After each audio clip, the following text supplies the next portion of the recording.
अब नेक्स्ट हम बात करने वाले हैं स्टेट के बारे में। स्टेट को समझने से पहले एक और शब्द समझते हैं विच इज़ कॉल्ड सेशन। जब भी हमारा क्लाइंट हमारे सर्वर के साथ इंटरैक्ट करता है तो इस एक सिंगल इंटरैक्शन को हम एक सिंगल सेशन कहते हैं। तो जब भी हम प्रोटोकॉल्स की बात करते हैं, जैसे प्रोटोकॉल का मतलब हो गया कि किस तरीके से हमारी रिक्वेस्ट जा रही है, किस तरीके से हमारे रिस्पॉन्स जा रहे हैं, जिन भी रूल्स को हमारी रिक्वेस्ट रिस्पॉन्स फॉलो करते हैं उसे हम प्रोटोकॉल कह देते हैं। अब हमारे पास दो तरीके की प्रोटोकॉल्स होती हैं, एक होती है हमारी स्टेटफुल प्रोटोकॉल्स और एक होती है हमारी स्टेटलेस प्रोटोकॉल्स। स्टेटफुल प्रोटोकॉल्स वो होती हैं जो स्टेट को सेव करवाती हैं एंड स्टेटलेस वो होती हैं जो स्टेट को सेव नहीं करवाती। अब यहाँ पे स्टेट कहने का क्या मतलब है? Stateful protocols basically require server to save the status and the session information. Status के अंदर बहुत सारी डिफरेंट इन्फॉर्मेशन हो सकती है और स्टेटस हर सर्वर क्लाइंट यानी हर वेबसाइट के साथ स्टेटस का मतलब अलग अलग हो सकता है। फॉर एग्जाम्पल, अगर हमने कोई पेमेंट के लिए ऐप बनाई है तो पेमेंट ऐप में जो उसका सर्वर साइड होगा, सर्वर साइड पर स्टेटस का मतलब ये हो सकता है कि पेमेंट हुई नहीं हुई, बाहर से जो पेमेंट रिक्वेस्ट आई थी वो सक्सेसफुल हुई है या नहीं हुई है, या पार्शियल ट्रांसफर हुआ है या रिफंड होकर आ गए पैसे। तो इस तरीके की जो रिलेटेड इन्फॉर्मेशन होगी वो उस रिक्वेस्ट के लिए उसकी स्टेट हो सकती है। वहीं पर अगर हमने कोई ई कॉमर्स वेबसाइट बनाई है, जैसे फ्लिपकार्ट हो गई, जैसे अमेजॉन हो गई, उसमें कार्ट के अंदर क्या क्या सामान डला हुआ है, किस क्वांटिटी में डला हुआ है, क्या उस सामान का प्राइस है, अवेलेबिलिटी किस तरीके से है, डिलीवरी डेट कैसे होगी, ये सारी रिलेटेड इन्फॉर्मेशन है जो उस वेबसाइट के लिए होगी, तो इसको हम स्टेट कह सकते हैं। तो स्टेट का मतलब बेसिकली है एक रिक्वेस्ट से रिलेटेड सारी जो इन्फॉर्मेशन होती है वो। अब जो स्टेटफुल प्रोटोकॉल्स होती हैं उनके अंदर स्टेटस सेव किया जाता है एंड सेशन की इंफॉर्मेशन सेव की जाती है। सेशन की इंफॉर्मेशन यानी ये जो सारी चीज़ों के बारे में हमने बात की कि रिक्वेस्ट से रिलेटेड चीज़ें, इनको हम सेशन की इंफॉर्मेशन कहते हैं कि रिक्वेस्ट कब आई, रिस्पॉन्स कब गया, इस तरीके की चीज़ें। तो जब ये सारी इंफॉर्मेशन किसी प्रोटोकॉल के अंडर सेव कराई जाती है, कंपल्सरीली सेव कराई जाती है, तो उसे हम कह देते हैं स्टेटफुल प्रोटोकॉल। और इसका एक एग्जाम्पल है हमारा FTP यानी फाइल ट्रांसफर प्रोटोकॉल। और उसके अलावा हमारे पास होते हैं स्टेटलेस प्रोटोकॉल जो सर्वर के अंदर सेशन से रिलेटेड या स्टेटस से रिलेटेड कोई इंफॉर्मेशन स्टोर नहीं करते। इसका एग्जाम्पल है हमारा HTTP प्रोटोकॉल, जिसको यूज़ करके अभी तक हम सारी की सारी डेवलपमेंट करते हुए आए हैं। तो जब भी हम एक्सप्रेस के थ्रू अपने सर्वर को सेटअप करते हैं तो हमारा जो सर्वर सेटअप होता है वो HTTP प्रोटोकॉल पे काम कर रहा है और बेसिकली जितनी भी रिक्वेस्ट हम भेज रहे हैं, जो रिस्पॉन्स हमें मिल रहा है, जो भी हमारा सेशन चल रहा है क्लाइंट सर्वर के बीच में, उससे रिलेटेड कोई इन्फॉर्मेशन सर्वर के अंदर स्टोर नहीं होती। तो बाय डिफॉल्ट जो हमारा HTTP प्रोटोकॉल है वो हमारा स्टेटलेस प्रोटोकॉल होता है, उसके अंदर कोई स्टेट रिलेटेड इन्फॉर्मेशन स्टोर नहीं होती। इसको हम ऐसे समझ सकते हैं, इसका एक प्रैक्टिकल एग्जाम्पल लेते हैं। फॉर एग्जाम्पल, हमें अपने दोस्त को पैसे देने हैं तो दो तरीके हैं जिससे हम उसे कुछ भी जो कैश अमाउंट है वो दे सकते हैं। एक है कि डायरेक्टली हमने उसे फिजिकल कैश दिया, हमने क्या किए, 2-3 नोट उस व्यक्ति को दे दिए। अब वो जो नोट हैं वो कुछ ट्रैक नहीं कर रहे कि ये नोट कहाँ से आया है, किसने हमारे दोस्त को दिया है। अगर अगले दिन वो दोबारा उन नोट्स को देखेगा तो उनके पास कोई इन्फॉर्मेशन नहीं है। अगर 1 महीने बाद उसे याद करना हो ये नोट किससे आया था, तो हो सकता है वो भूल भी जाए, उसे पता भी नहीं हो कि नोट मुझे किसने सेंड किया है। तो जो हमारा फिजिकल कैश होता है उसके अंदर कोई रिलेटेड इन्फॉर्मेशन स्टोर नहीं होती। बट अगर वही ट्रांजैक्शन हम UPI से करते, अगर हम गूगल पे से, पेटीएम से, फोन पे से वही सेम ट्रांजैक्शन कर रहे होते तो उसमें ट्रांजैक्शन के साथ लिखा होता कि इस ट्रांजैक्शन को किसने स्टार्ट किया था, किसने सेंड किए ये अमाउंट, और उससे हमें पता चल जाता कि सेंडर कौन था, साथ के साथ उसकी रिलेटेड इन्फॉर्मेशन। तो ये जो रिलेटेड इन्फॉर्मेशन UPI के थ्रू आई, इसको हम कह सकते हैं बेसिकली ये जो ट्रांजैक्शन हुआ पैसे का, ये हमारा स्टेटफुल ट्रांजैक्शन था जिसमें सेशन से रिलेटेड इन्फॉर्मेशन, यहाँ पे सेशन क्या हो गया, यहाँ पे सेशन वो ट्रांजैक्शन हो गया, उससे रिलेटेड इन्फॉर्मेशन सेव हुई UPI के अंदर। बट फिजिकल कैश जब हम देते हैं तो उससे रिलेटेड इंफॉर्मेशन सेव नहीं होती, तो वो हमारा स्टेटलेस ट्रांजैक्शन है। तो उसी तरीके से हमारे पास स्टेटफुल प्रोटोकॉल्स होते हैं रिक्वेस्ट रिस्पॉन्स के लिए एंड हमारे पास स्टेटलेस प्रोटोकॉल्स होते हैं। तो बेसिकली आज का जो हमारा चैप्टर होने वाला है इसके अंदर हम कोशिश करेंगे कि HTTP प्रोटोकॉल जो हम एक्सप्रेस से सर्वर बनाते आए हैं, हमें पता है वो स्टेटलेस है, बस उसके अंदर हम कुछ ना कुछ रिलेटेड इंफॉर्मेशन किस तरीके से सेव करवा सकते हैं, उसको थोड़ा सा स्टेटफुल होने का फ्लेवर हम कैसे ऐड कर सकते हैं, वो चीजें हम सीख रहे होंगे। तो अब हम बात करने वाले हैं एक्सप्रेस सेशंस के बारे में। एक्सप्रेस सेशंस का बेसिकली काम होता है कि जितने भी हमारे HTTP के सेशंस चल रहे हैं एक्सप्रेस के अंदर, वो उनको क्या कर दे, स्टेटफुल बना दे, यानी सेशन से रिलेटेड कुछ इन्फॉर्मेशन को हम सर्वर साइड पे सेव करवा लेते हैं। अब ये रिलेटेड इन्फॉर्मेशन कुछ भी हो सकती है। फॉर एग्जाम्पल हम अमेजॉन की वेबसाइट पर गए तो वहां पर बिना लॉगिन किए भी, बिना रजिस्टर किए हुए, बिना अकाउंट बनाए हुए हम क्या कर सकते हैं, हम अपने कार्ट में चीज़ें ऐड कर सकते हैं। कई सारी वेबसाइट्स, कई सारी ऐप्स हमें करना अलाउ करती हैं। फॉर एग्जाम्पल अगर हम स्विगी, जोमेटो, ब्लिंकिट यूज़ करते हैं तो वहाँ पर OTP से बिना साइन अप किए हुए पहले ही हम जाके कुछ चीज़ें कार्ट में ऐड कर सकते हैं, और कार्ट में पेमेंट करने से पहले, जस्ट पहले वो हमें बोलेगा कि आपका अकाउंट नहीं बना हुआ तो आप पहले अकाउंट बना लो। तो इस तरीके का फ्लो हमारी काफ़ी सारी ऐप्स के अंदर एग्जिस्ट करता है। इसमें वैसा ही एक एग्जाम्पल ले लेते हैं। फॉर एग्जाम्पल एक यूज़र है जो अमेजॉन के ऊपर गया, पर उन्होंने अमेजॉन के ऊपर अकाउंट नहीं बनाया हुआ, और वो क्या करते हैं, वो कुछ कुछ कार्ट के अंदर आइटम्स ऐड कर लेते हैं। हम इस यूज़र को एक ID दे देते हैं, यानी इसका जो सेशन चल रहा है, इसको सेशन ID कह देते हैं। इसका जो सेशन चल रहा है, सेशन क्या था हमारा, कि क्लाइंट और सर्वर के बीच में जो इंटरैक्शन हो रहा है, यानी वेबसाइट के ऊपर अभी जो वो वेबसाइट को यूज़ कर रहे हैं, हमारे वेब पेजेस को यूज़ कर रहे हैं, एक पेज से दूसरे पेज पे जा रहे हैं, ये सारा का सारा हमारा एक सिंगल सेशन है।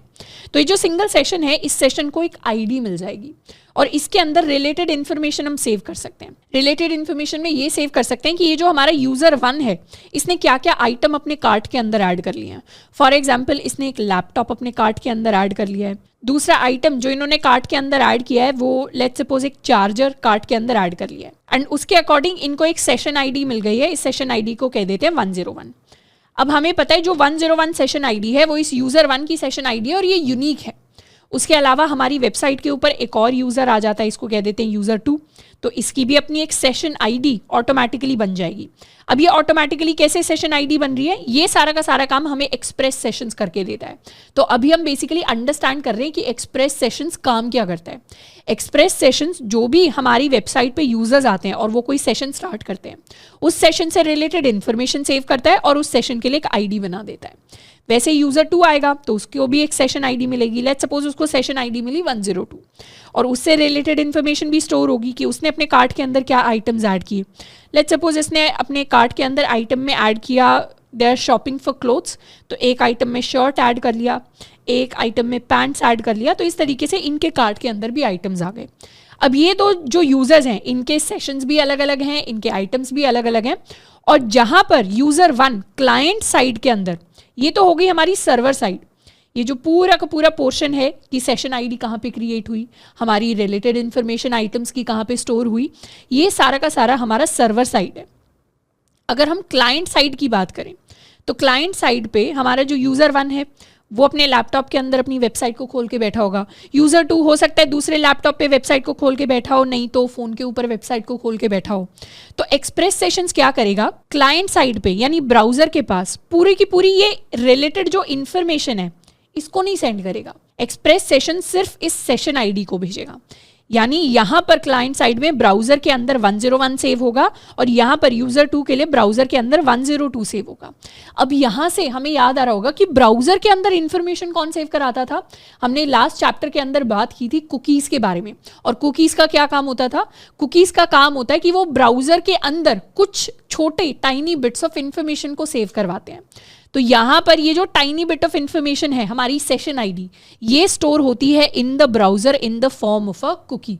तो एक छोटी सी कुकी है जो एक्सप्रेस सेशन क्या करेगा, हमारे ब्राउजर को भेज देगा और ब्राउजर के अंदर सेव करवा देगा। वैसे ही इस यूजर 2 के लिए भी एक छोटी सी कुकी जाएगी ब्राउजर के पास और वो ब्राउजर के अंदर जाके सेव हो जाएगी। अब सबसे पहले हमारे दिमाग में सवाल आएगा कि ये जो इन्फॉर्मेशन हम सर्वर साइड पे स्टोर करवा रहे हैं, इसको हमें स्टोरी कराने की क्यों जरूरत है। इसको हमें स्टोर करवाने की इसलिए जरूरत है कि फॉर एग्जाम्पल किसी यूजर ने रजिस्टर नहीं किया, वो जाके किसी इलेक्ट्रॉनिक्स वाले पेज पे गए हमारी वेबसाइट पे अमेजॉन पे, और उन्होंने लैपटॉप और चार्जर अपने कार्ट के अंदर ऐड कर दिया। उसके बाद लेट्स सपोज वो ब्यूटी वाले सेक्शन में चले जाते हैं और कुछ और आइटम्स को ऐड करते हैं। तो क्या अगर उन्होंने पेज स्विच कर दिया वेबसाइट पर, तो क्या पुराना जो उन्होंने कार्ट में ऐड किया था वो भूल जाना चाहिए हमें? वो ऑब्वियसली हमें नहीं भूलना चाहिए। पर क्योंकि HTTP एक स्टेटलेस प्रोटोकॉल है, तो अगर हम एक पेज से वेबसाइट के दूसरे पेज में चले जाते हैं और हमने कोई एक्सप्रेस सेशंस या कुछ ऐसा यूज नहीं किया, तो फिर हमारा सर्वर भूल जाएगा कि पहले वाले पेज पे कार्ट के अंदर क्या ऐड हुआ था। तो इसीलिए हमारा सर्वर साइड भूले नहीं, हमारी सेशन की इंफॉर्मेशन को हम याद रख पाए सर्वर साइड पे, इसीलिए एक्सप्लिसिटली उस इंफॉर्मेशन को सेव करवाना जरूरी है। अब ये जो इंफॉर्मेशन है ये डेटाबेस के अंदर सेव नहीं होती। डेटाबेस के अंदर सेव इसलिए नहीं होती क्योंकि डेटाबेस का काम होता है परमानेंट इन्फॉर्मेशन को सेव करवाना, और जो चीज़ें हम कार्ट के अंदर ऐड करते हैं हमें पता है वो फाइनल नहीं है, फाइनल कब होंगी जब पेमेंट हो जाएगी। तो उससे पहले जितनी भी रिलेटेड इन्फॉर्मेशन है हम उसको डेटाबेस के अंदर सेव नहीं कराते, हम उसको किसी टेम्पररी स्टोरेज के अंदर सेव करवाते हैं। अब वो टेम्पररी स्टोरेज कुछ भी हो सकती है, बहुत सारे डिफरेंट टेम्पररी स्टोरेजेस एग्जिस्ट करते हैं। अभी के लिए हम कौन सी स्टोरेज के अंदर सेव करवा रहे हैं उस पर ध्यान नहीं देना, बस ये याद रखना है कि हमें रिलेटेड इन्फॉर्मेशन इसीलिए सेव करवानी है क्योंकि बाय डिफॉल्ट HTTP के अंदर रिलेटेड इन्फॉर्मेशन सेव नहीं होती, और जैसे ही पेज हम चेंज कर देंगे वैसे ही इन्फॉर्मेशन डिलीट हो जाएगी अनलेस एंड अनटिल वो डेटाबेस के अंदर सेव हुई हो। पर हमें डेटाबेस के अंदर सेव नहीं करवानी क्योंकि ये परमानेंट इन्फॉर्मेशन नहीं है, तो हम किसी टेम्पररी स्टोरेज के अंदर इस इन्फॉर्मेशन को सेव करवाना है और उसको सेव करवाना जरूरी है। दूसरा सवाल हमारे दिमाग में ये आ सकता है कि इसको हम सर्वर साइड पे क्यों सेव करवा रहे हैं। हम डायरेक्टली कुकीज से जो ये सेशन आईडी अपने क्लाइंट को भेज रहे हैं उसकी जगह क्यों ना पूरी की पूरी इंफॉर्मेशन हम अपने क्लाइंट को भेज दें। तो इसका रीज़न ये है कि जो हमारी कुकीज़ होती हैं उनकी एक लिमिट होती है कि उनके अंदर कितनी इन्फॉर्मेशन सेव हो सकती है, तो वहाँ पर वो जो लिमिट होती है वो काफ़ी छोटी होती है in comparison to a temporary storage. तो इसीलिए कुकीज़ के अंदर हम छोटी इन्फॉर्मेशन स्टोर करवा सकते हैं, और साथ के साथ जो कुकीज़ के अंदर इन्फॉर्मेशन स्टोर कराई जाती है वो उतनी सिक्योर नहीं होती, इसीलिए कुकीज़ के अंदर हम छोटी कम इन्फॉर्मेशन स्टोर करा रहे हैं और सेशन आईडी को स्टोर करवा रहे हैं, ना कि अपने पूरे के पूरे डेटा आइटम्स को जिनको हमने अपने बैकएंड के अंदर सर्वर के अंदर सेव करवाया हुआ है। तो एक बार रिकैप कर लेते हैं, ये इन्फॉर्मेशन स्टोर करवाना इसलिए इंपॉर्टेंट है क्योंकि ये इन्फॉर्मेशन इंपॉर्टेंट है, पेज चेंज करेगा यूजर तब भी हमें इस चीज़ को याद रखना पड़ेगा। अब इसे स्टोर करवाने के लिए हम किसी टेम्पररी स्टोरेज को यूज करेंगे। तो एक्सप्रेस सेशन क्या काम करता है, सर्वर साइड पे जो डेटा हमें स्टोर करवाना होता है उसको किसी टेम्पररी स्टोरेज के अंदर सेव करवाता है, उसके लिए एक सेशन आईडी बनाता है which can be a unique ID. It's basically like कि हमने एसक्यूएल के अंदर एक टेबल बना दी और टेबल को हमने एक स्पेशल नाम दे दिया। अब ये जो स्पेशल नाम है इसे हम सेशन आईडी कह रहे हैं। ये सेशन आईडी हम अपने ब्राउजर के पास भेज देते हैं, क्लाइंट के पास, और ये सेव करवा लेगा 101। अब जब ब्राउजर के अंदर यानी क्लाइंट साइड पे हम एक पेज से दूसरे पेज पे जाएंगे तो क्योंकि ये इन्फॉर्मेशन ब्राउजर के अंदर ही सेव है तो दूसरे पेज को भी पता होगा कि आपने पहले वाले पेज पे अपने कार्ट के अंदर क्या क्या आइटम्स ऐड किए हैं, क्योंकि क्लाइंट क्या करेगा दोबारा ये सेशन आईडी बैकएंड को भेजेगा और बैकएंड ये रिलेटेड डेटा फिर हमारे ब्राउजर को डिस्प्ले करा सकता है। तो ये पूरा हमारा फ्लो होता है एक्सप्रेस सेशंस का। एक्सप्रेस सेशन में अभी हमें दो ही चीजें याद रखनी है कि एक्सप्रेस सेशन टेम्पररी स्टोरेज में कुछ डेटा स्टोर कराता है और सेशन आईडी कुकी की फॉर्म में हमारे फ्रंट एंड को दे देता है। अब ये पूरा तो हमारा लेआउट है कि इस तरीके से काम होता है। अब हम इसको प्रैक्टिकली एक्चुअली इंप्लीमेंट करके देखने वाले हैं। इंप्लीमेंट करने के लिए सबसे पहले तो हम जा सकते हैं अपने मेजर प्रोजेक्ट वाले फोल्डर के अंदर।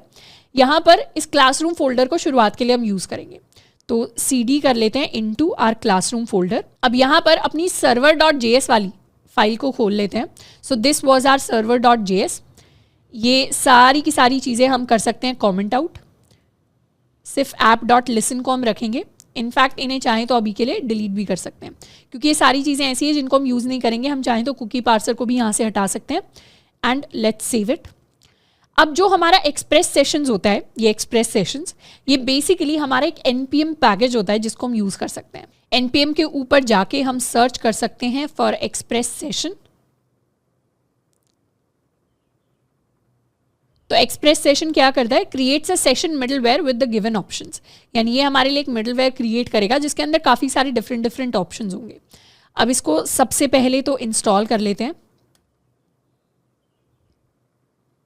एंड इंस्टॉल करने के बाद इसे यहाँ पर रिक्वायर कर लेते हैं। तो कॉन्स्ट इसे हम सेशन नाम दे देंगे is equal to require express session. अब एक्सप्रेस सेशन को यूज करने के लिए एक बार हमारे पास सेशन आ गए तो इस कोड को हम थोड़ा सा देखने वाले हैं। This is going to be the basic code.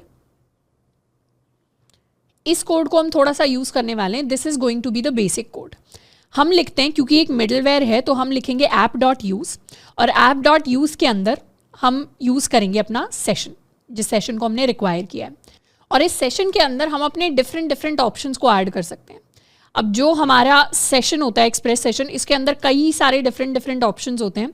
If we scroll तो ऊपर से हम स्टार्ट कर सकते हैं। कुकी हमारे पास एक ऑप्शन होता है, कुकी.domain, कुकी.expires। हमारे पास cookie.http ओनली, ये सारे डिफरेंट हमारे पास ऑप्शंस है एंड इन सबको हम डिटेल में नहीं पढ़ेंगे, इनमें से जो ज़रूरी वाले होंगे उनको हम कवर कर रहे होंगे। तो यहाँ पर हमें एक जो ऑप्शन मिलता है विच इज़ कॉल्ड सीक्रेट, ये हमारे लिए एक रिक्वायर्ड ऑप्शन होता है कि जब भी हम सेशन क्रिएट करेंगे तो करंट सेशन के लिए हमारे पास कुछ ना कुछ सीक्रेट होना चाहिए। This is a secret use to sign the session ID cookie. तो ये जो सेशन आईडी होती है जो हमारे ब्राउजर के पास, क्लाइंट साइड के पास जा रही है, जाके सेव हो रही है, ये क्या है, ये एक साइंड कुकी होती है। साइंड कुकी के बारे में हम ऑलरेडी पढ़ चुके हैं और हमें पता है साइंड कुकी के लिए एक सीक्रेट होना चाहिए। तो इस सीक्रेट के अंदर हम उसी साइंड कुकी का सीक्रेट सेव करवा रहे हैं। This can be either a string for a single secret और in array of multiple secrets. अब जो हमारे अच्छे सीक्रेट्स होते हैं, the secret itself should not be easily passed by a human and would best be a random set of characters. तो best ये होता है कि एक रैंडम सेट ऑफ कैरेक्टर्स हो जिसमें हम जनरली अपने एनवायरमेंटल वेरिएबल्स को यूज कर लेते हैं और इस सीक्रेट को हम टाइमली अपडेट करते रहते हैं। तो जनरली तो बहुत सारे डिफरेंट मेथड्स किए जाते हैं इस सीक्रेट को अच्छा बनाने के लिए। तो जो हम नॉर्मल स्ट्रिंग लिखते आए हैं, माई सुपर सीक्रेट कोड या माई सीक्रेट कोड, इस तरीके की स्ट्रिंग्स हम जनरली नहीं लिखते, पर क्योंकि अभी हम शुरुआती स्टेजेस में हैं तो अभी हम नॉर्मल एक स्ट्रिंग लिखकर अपने सेशन को क्रिएट कर सकते हैं। तो यहाँ हम अपना पहला ऑप्शन ऐड कर सकते हैं which is going to be a secret. Secret के अंदर I can write my super secret string, पर जनरली ये एक अच्छा आइडिया नहीं होगा क्योंकि ये बहुत जनरल स्ट्रिंग है। अब क्या करेंगे, अब हम app.get के अंदर एक राउट बना लेते हैं, इसे कह देते हैं अपना टेस्ट राउट। और यहाँ पर अगर हमारी रिक्वेस्ट आएगी, अगर हमारा रिस्पॉन्स आएगा तो रिस्पॉन्स में सिंपली हम सेंड करेंगे टेस्ट सक्सेसफुल एंड इसे कर लेते हैं सेव।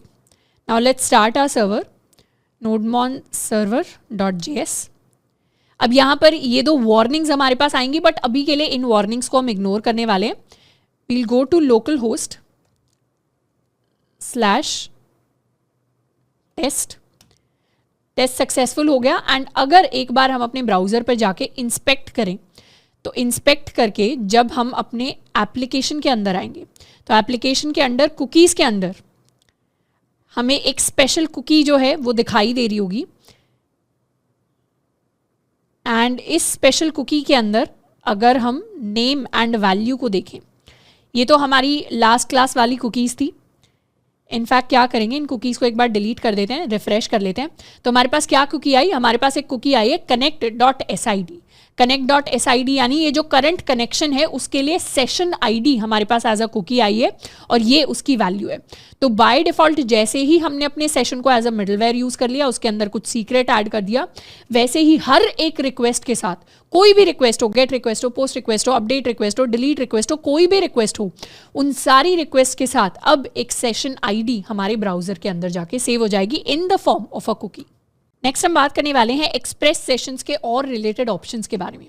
अब एक चीज़ उससे पहले नोटिस करते हैं, ये जो हमारी कनेक्शन आईडी है, लेट्स सपोज यही सेम लिंक हम किसी और टैब से भी ओपन करते हैं और उसके अंदर अगर हम इंस्पेक्ट करके देखें, let's go to application and inspect our connection ID, तो एक चीज़ हम नोटिस करेंगे, ये वाली जो कनेक्शन आईडी है जिसकी वैल्यू मुझे यहाँ पर दिखाई दे रही है एंड ये वाली जो कनेक्शन आईडी है जिसकी वैल्यू मुझे यहाँ पर दिखाई दे रही है, दोनों सेम है।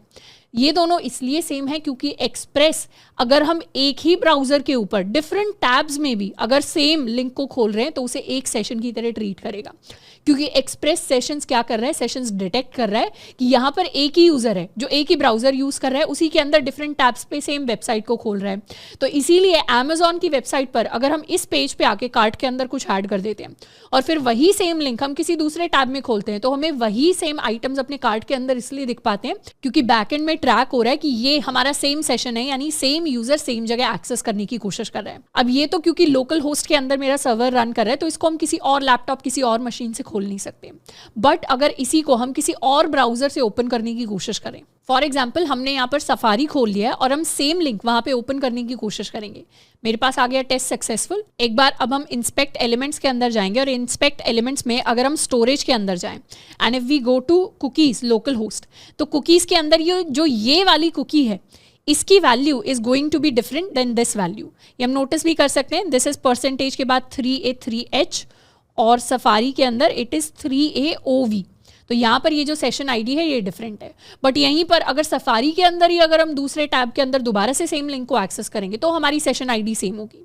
तो ब्राउजर वाइज वो डिटेक्ट कर रहा है कि यूजर अलग अलग हैं, बट सेम ब्राउजर के अंदर अगर हम टैब खोल रहे हैं तो that is considered the same users using the website in the same session. तो ये डिफरेंस होता है। सेशन का मतलब सिर्फ ये नहीं होता एक ही टैब के अंदर एक पेज मैंने खोल लिया उसी के अंदर दूसरा पेज खोलेंगे तभी वो एक सेशन है। डिफरेंट टैब्स के अंदर भी अगर हम सेम वेबसाइट को उसी के पेजेस को एक्सेस कर रहे हैं तो वो भी सिंगल सेशन के अंदर काउंट होगा। अब इसी प्रॉपर्टी को यूज करते हुए हम क्या करेंगे, हम एक इंटरेस्टिंग सा यूज केस इसका लेने वाले हैं। इसे कर देते हैं कमेंट आउट एंड हम एक राउट बनाएंगे अपने लिए, इसको कहते हैं रिक्वेस्ट काउंट। और इस राउट का काम होगा ये काउंट करना कि सेम यूजर से सेम एक सिंगल सेशन के अंदर कितनी बार रिक्वेस्ट आई। तो अभी के लिए रिस्पॉन्स के अंदर हम सिंपली सेंड करेंगे, बैकटिक्स के अंदर मैंने लिखा हुआ है यू सेंट अ रिक्वेस्ट, अभी के लिए इसे कह देते हैं x टाइम्स। एंड ये जो एक्सप्रेस सेशंस के पास जो दो डेप्रिकेटेड वाली वार्निंग्स आ रही है इनको हटाने के लिए बेसिकली हमें क्या करना पड़ेगा, दो ऑप्शंस ऐड करने पड़ेंगे, एक रीसेव के लिए, एक सेव अनइनिशियलाइज्ड के लिए। हम डॉक्स के अंदर जा सकते हैं और यहाँ एक्सप्रेस सेशंस में let's search for resave. Resave वाला ये जो ऑप्शन होता है it forces the session to be saved back to the session store even if the session was never modified during the request. ये जो हमने टेम्पररी स्टोरेज की बात की थी जहां पर हमारी सेशन रिलेटेड इन्फॉर्मेशन सेव होती है, इसी को हम मेमोरी या सेशन स्टोर कह देते हैं। तो यहाँ पर रीसेव का मतलब है कि चाहे हमारे सेशन के अंदर कोई भी चेंज ना आए तब भी वो जाके रीसेव होगा टू द सेशन स्टोर। तो इस रीसेव को बाय डिफॉल्ट हम सेट कर देंगे टू फॉल्स। तो यहाँ पर आकर हम रीसेव को सेट कर देते हैं टू फॉल्स एंड इसके साथ साथ हमारे पास एक और ऑप्शन होता है which is going to be save uninitialized option. इसे पेस्ट कर देते हैं। सेव अनइनिशियलाइज्ड को हम सेट करते हैं टू ट्रू। अगर इसके बारे में भी देखें अनइनिशियलाइज्ड तो ये क्या करता है, this option forces a session that is uninitialized to be save to the store. यानी जो सेशन अभी इनिशियलाइज भी नहीं हुआ वो भी स्टोर के अंदर सेव होगा। तो इस ऑप्शन को भी बाय डिफॉल्ट हम सेट करते हैं टू ट्रू। इसको कर लेते हैं सेव। तो ये हमारे सेशन के अंदर ये डिफरेंट ऑप्शंस हो गए जिनको हम सेव करवा सकते हैं। एंड अब आप नोटिस करेंगे कि अब डेप्रिकेटेड वार्निंग हमारे पास नहीं आ रही। If we stop it, clear it, हम दोबारा इसको रीस्टार्ट कर सकते हैं, कोई डेप्रिकेटेड वार्निंग नहीं है। एक बार इस रिक्वेस्ट काउंट को टेस्ट कर लेते हैं। यहाँ पर हम जाएंगे लोकल होस्ट के अंदर, हम सेंड करने वाले हैं रिक्वेस्ट टू रिक्वेस्ट काउंट। तो अभी एज सच कोई हमारे पास कोई खास रिस्पॉन्स नहीं आया है, बस ये आया you sent a request to x times.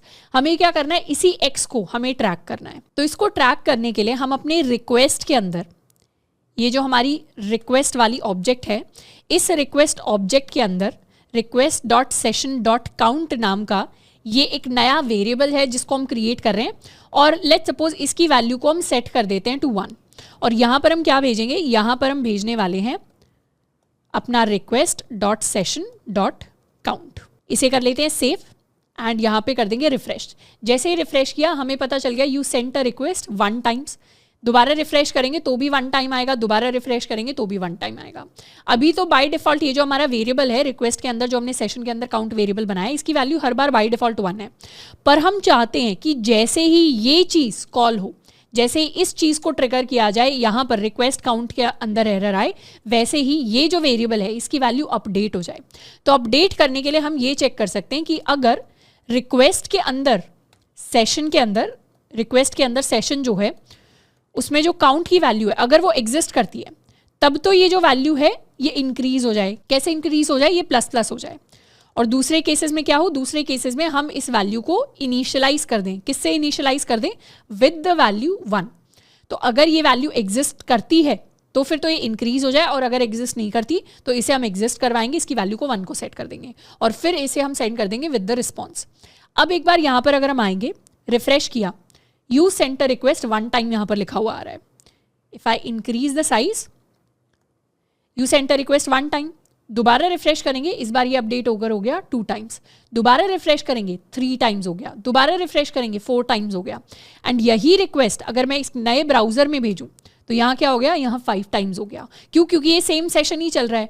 तो यहाँ पर ये जो काउंट चल रहा है सेशन के अंदर, जो काउंट की वैल्यू है ये हमारी सेम काउंट की वैल्यू है। तो रिक्वेस्ट डॉट सेशन एक सिंगल सेशन को ट्रैक करता है और उसी सिंगल सेशन के अंदर अगर हमें काउंट, उसके अंदर नंबर ऑफ रिक्वेस्ट अगर हमें चेक करनी है तो उसके लिए हमने अपना काउंट वेरिएबल बना लिया है। अब ये जो रिक्वेस्ट डॉट सेशन है, हमने पहले भी बात की थी, सेशन हमारा क्या होता है कि क्लाइंट सर्वर को रिक्वेस्ट भेज रहा है, सर्वर कुछ रिस्पांस भेज रहा है, दोबारा क्लाइंट कुछ रिक्वेस्ट भेज रहा है, दोबारा सर्वर कुछ रिस्पांस भेज रहा है। इसमें क्लाइंट सेम रहता है, सर्वर सेम रहता है, बस नंबर ऑफ रिक्वेस्ट हमारी इंक्रीज डिक्रीज होती है। इसको हम सिंगल सेशन कहते हैं। तो यहाँ पर सिंगल सेशन तो चल रहा था मल्टीपल रिक्वेस्ट के साथ, पर उसी सेशन के अंदर कितनी रिक्वेस्ट आई उसका हमने काउंट ट्रैक कर दिया। So this is a practical use case of how we can use sessions. अब यहाँ पर एक चीज नोट करनी है, अगर हमारा ये नॉर्मल सा रिक्वेस्ट रिस्पॉन्स साइकिल होती तो उसमें अगर सेम हम रिक्वेस्ट भेजते तो उस हिसाब से हमें हमेशा सेम रिस्पॉन्स मिलता है। तो जितनी भी हमारी स्टेटलेस प्रोटोकॉल्स होती हैं उसमें जब क्लाइंट सर्वर को रिक्वेस्ट भेजता है तो अगर रिक्वेस्ट सेम है तो जनरली हमारा रिस्पॉन्स भी सेम होता है। बट स्टेटफुल प्रोटोकॉल्स के अंदर जहाँ पे हमारी रिक्वेस्ट रिस्पॉन्स साइकिल के अंदर कुछ स्टेट जो होती है वो आ जाती है, वहाँ पर रिक्वेस्ट चाहे सेम हो पर कई बार हमारी स्टेट के बेसिस पे हमारा रिस्पॉन्स चेंज हो जाता है। तो यहाँ पे ये जो सेशन की इन्फॉर्मेशन है ये क्या कर रहा है, ये हमारा रिस्पॉन्स चेंज कर रहा है। रिस्पॉन्स के अंदर ये जो हमारा काउंट है ये हमारा इंक्रीज हो रहा है depending upon the number of request. और वो नंबर ऑफ रिक्वेस्ट कैसे ट्रैक हो रही है सेशन के अंदर, वो ट्रैक हो रही है with the help of express sessions middleware. अब यहाँ पर एक और चीज नोट करने वाली ये है कि अभी जो हमारी ये इन्फॉर्मेशन स्टोर हो रही है, मतलब ये जो सेशन का काउंट स्टोर हो रहा है, ये अभी एक टेम्पररी स्टोरेज के अंदर स्टोर हो रहा है। अगर हम जाएं भी तो एक्सप्रेस सेशन के अंदर हमारी वार्निंग होती है related to storage. Basically the default server side session storage, जिसे हम मेमोरी स्टोर कहते हैं, is purposely not design for a production environment. यानी अभी तो हम क्या कर रहे हैं, डेवलपमेंट कर रहे हैं। जब भी हम डेवलपमेंट करते हैं उसके 2 स्टेजेस होते हैं, एक होता है डेवलपमेंट जो हम अपने सिस्टम के अंदर बैठ के करते हैं, एक होता है प्रोडक्शन जब दूसरे लोग हमारी वेबसाइट्स को यूज करते हैं। तो डेवलपमेंट के अंदर हम अपने मेमोरी स्टोर को यूज कर सकते हैं जैसे अभी हम कर रहे हैं, पर जब हम अपने प्रोडक्ट को, अपनी वेबसाइट को एक्चुअली लोगों तक पहुंचाएंगे तब हमें क्या करना है, तब हमारा प्रोडक्शन एनवायरनमेंट होगा तो उसके अंदर हम मेमोरी स्टोर को यूज नहीं करेंगे। तो उसके लिए कई सारे डिफरेंट सेशन स्टोर्स होते हैं जो एग्जिस्ट करते हैं। तो ये काफ़ी सारे कंपैटिबल सेशन स्टोर्स हैं। इनमें से for example this is Cassandra store जो अपाचे कैसेंड्रा पर बेस्ड है। हमारे पास डायनेमो डीबी भी होता है जो डायनेमो डेटाबेस के ऊपर बेस्ड है। इसको अगर स्क्रॉल डाउन करें तो हमारे पास मोंगो स्टोर भी होता है जो मोंगो डीबी पर बेस्ड एक स्टोर है। ये सारे टेम्पररी स्टोर्स हैं जो वेल नोन डेटाबेसेस के ऊपर बेस्ड हैं। एक Neo4j होता है जो Neo4j के ऊपर बेस्ड है। रेडिस भी होता है जो काफ़ी ज़्यादा यूज होता है, तो ये हमारा रेडिस बेस्ड सेशन स्टोर है। फायरबेस के ऊपर भी है एक बेस्ड, सीक्वलाइज के ऊपर भी बेस्ड है, ओरेकल के ऊपर बेस्ड भी हमें मिल जाएगा। तो इस तरीके से कई सारे डिफरेंट सेशन स्टोर्स हैं जिनको हम प्रोडक्शन के टाइम पे यूज करेंगे। पर क्योंकि अभी हम अपने डेवलपमेंट फेज में हैं तो अभी हमें सेशन स्टोर के बारे में वरी करने की जरूरत नहीं है, हम मेमोरी स्टोर को ही यूज कर रहे होंगे which is a temporary JavaScript based memory storage. अब नेक्स्ट हम और फर्दर एक्सप्लोर करेंगे अपने एक्सप्रेस सेशंस को। हम देखेंगे कि कैसे एक्सप्रेस सेशंस की हेल्प से हम अपने सर्वर साइड पे डेटा स्टोर कर सकते हैं और उसी इंफॉर्मेशन को हम अपने ब्राउज़र के अंदर यूज़ कर सकते हैं। इसके एग्जाम्पल के लिए सबसे पहले तो ये जो रिक्वेस्ट काउंट है इसे हम यहाँ से हटा देते हैं, कॉमेंट आउट कर देते हैं और अपने app.use के अंदर हम यहाँ पर इसे रखेंगे। अपना जो सेशन हमने इनिशियलाइज किया है, इनफैक्ट इसको करने का एक और बेटर तरीका ये होगा कि ये चीज़ जो है इसे हम कट कर सकते हैं and we can create a variable called session options. और सेशन ऑप्शंस के अंदर हम ये जो सारे ऑप्शंस हैं इन्हें डिफाइन कर सकते हैं एंड यहाँ पर हम पास कर सकते हैं are session with the session options. तो इस तरीके से अगर हमें फ्यूचर में सेशन ऑप्शंस के अंदर और ऑप्शंस ऐड करने होंगे तो उनको सिंपली हम इस वेरिएबल के अंदर, इस ऑब्जेक्ट के अंदर ऐड कर सकते हैं। अब यहाँ पर हम एक नया राउट क्रिएट करेंगे, app.get, ये होगा हमारा /register।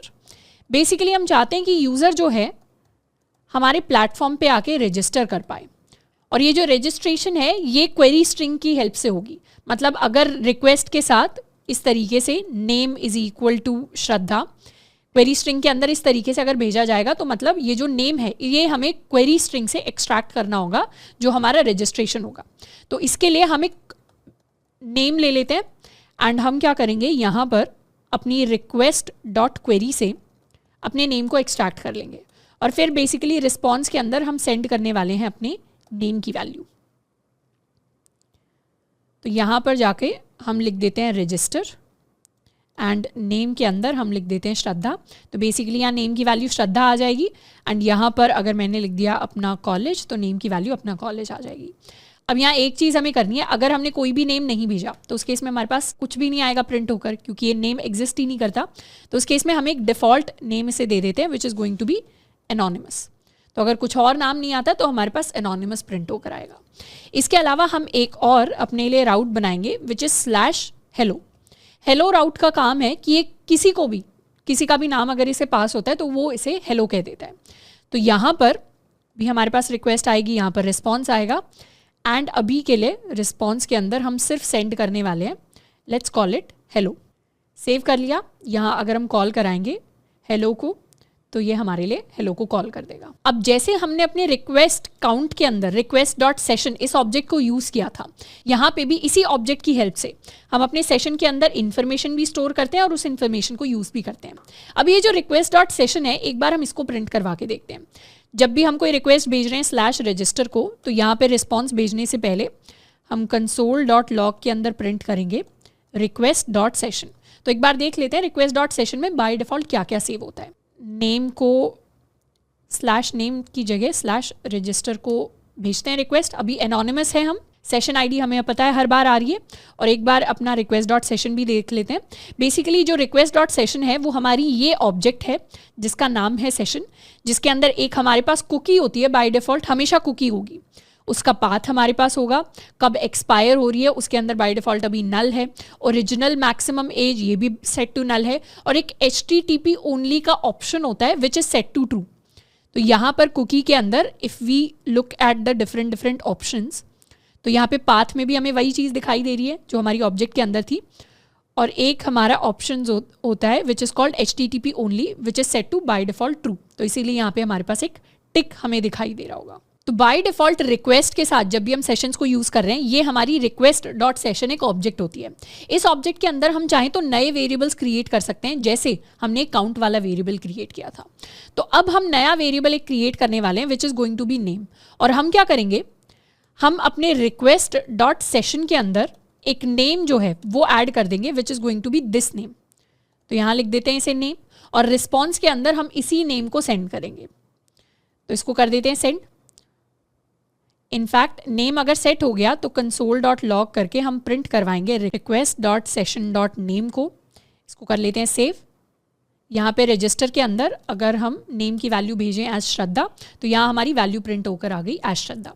अब ये जो request.session.name है ये तो हमने सेव करवा लिया, पर इसी सेम वैल्यू को हम अपने दूसरे फंक्शन, दूसरे कॉल बैक के अंदर भी हम एक्सेस कर सकते हैं। तो यहाँ जब हम हेलो कह रहे हैं तो हेलो के अंदर बेसिकली हम अपना ये जो वेरिएबल है request.session.name इसी को एक्सेस कर सकते हैं। इसको कर लेते हैं सेव। एंड यहाँ पर अभी नेम की वैल्यू क्या है, नेम की वैल्यू है श्रद्धा।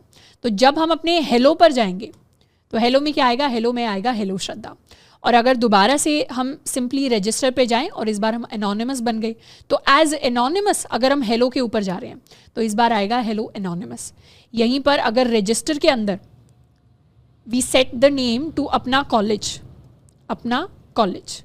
एंटर किया तो अपना कॉलेज आ गया, और यहीं पर अगर हम हेलो के अंदर जाएंगे तो इस बार आएगा हेलो अपना कॉलेज। तो बेसिकली हमारा एक सिंगल सेशन चल रहा है जिसमें अलग अलग राउट्स पे भी अगर हम रिक्वेस्ट भेज रहे हैं तो भी वो हमारा सिंगल सेशन होता है, और उस सेशन के अंदर इस तरीके से हम इंफॉर्मेशन को स्टोर करवा सकते हैं रिक्वेस्ट सेशन में, और इस तरीके से हम इंफॉर्मेशन को एक्सेस कर सकते हैं, उस स्टोर्ड इंफॉर्मेशन को यूज कर सकते हैं यूजिंग request.session।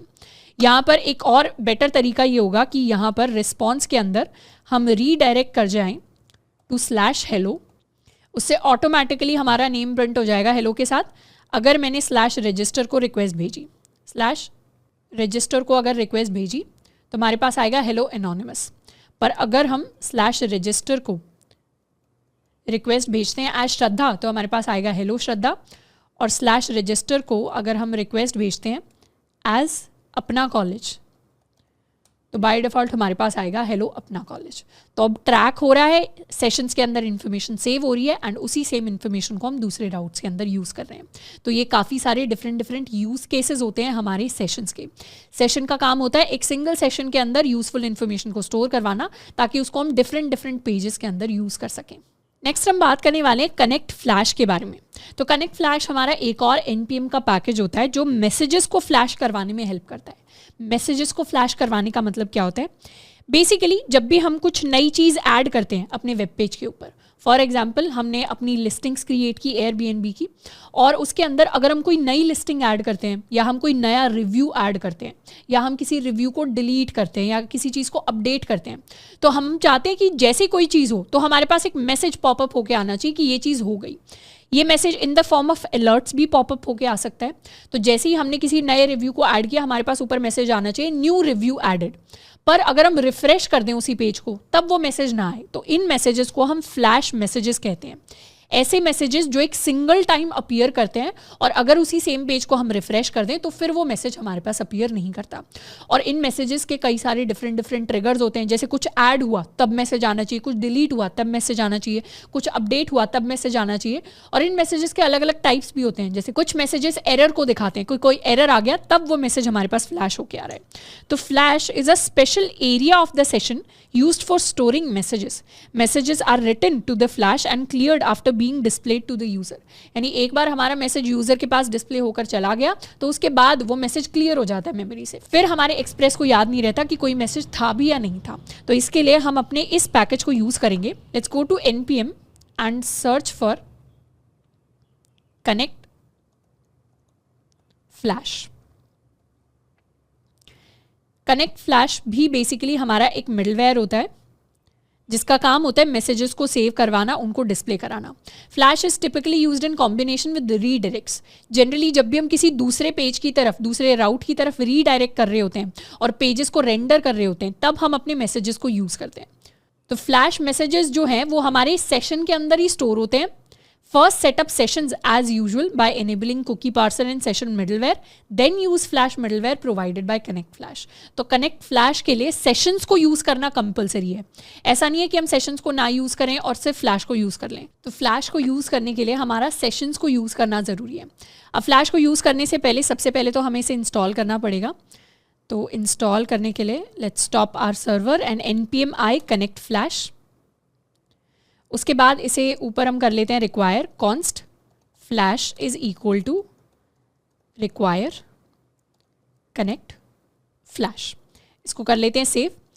एंड यूज़ करने के लिए हमें क्या करना पड़ेगा, हम app.use के अंदर अपने फ्लैश को लिखते हैं। तो यहाँ पर सेशंस के बाद we can simply write app.use flash. तो सिर्फ इतना करने से हम अपने मैसेजेस को फ्लैश करना स्टार्ट कर सकते हैं। अब अगर हमें कोई भी नया मैसेज है जिसको फ्लैश करना है, फॉर एग्जांपल जैसे ही हमारा यूज़र रजिस्टर करे, यहाँ पर रीडायरेक्ट करने से पहले हम चाहते हैं कि एक मैसेज फ्लैश हो जाए, एक मैसेज नया क्रिएट हो, तो उसके लिए उस फ्लैश को क्रिएट करने के लिए हम लिखते हैं request.flash। और request.flash के अंदर हमें दो चीज़ें पास करनी होती हैं। सबसे पहला एक हमारी की हो सकती है। की का मतलब है कि सबसे पहले हम ऐसी एक स्ट्रिंग भेजते हैं जिसके बेसिस पे हम अपने मैसेज को आइडेंटिफाई कर सकें। तो दो पैरामीटर request.flash के अंदर हम पास करते हैं। पहला होता है की एंड दूसरा होता है हमारा वो मैसेज। तो की यहाँ पे जैसे इन्फॉर्मेशन है, तो इन्होंने मैसेज पास कर रखा है फ्लैश इज बैक। वहीं पर हम चाहें तो की के अंदर लिख सकते हैं हमारी की होने वाली है सक्सेस, एंड मैसेज जो होगा इस की से रिलेटेड वो होने वाला है यूजर रजिस्टर्ड सक्सेसफुली। इस तरीके का हमारा कुछ मैसेज होने वाला है। अभी अगर हम सेव करें and if we start our server,